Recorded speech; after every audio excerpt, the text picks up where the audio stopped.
В общем, история. Дневник тоже дорогой? Ты что ли? знакомишься с родителями своей жены. Да, она русская. Они в ахуе. Не, знаешь, он пришел. Да, приходит, он пришел, и они такие, а он придет сегодня?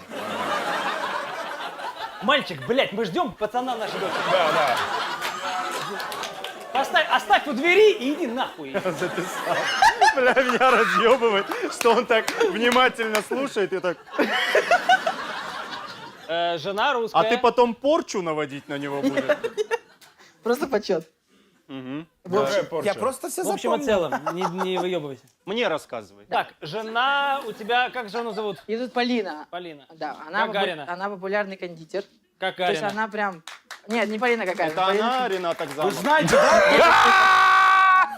Кто-то из вас Полина, я правильно понимаю, нет? Или... То есть ты предложил Полине, известному кондитеру, Да. руку и сердце. Да. Как Ну это было? Свою ручку и маленькое сердце.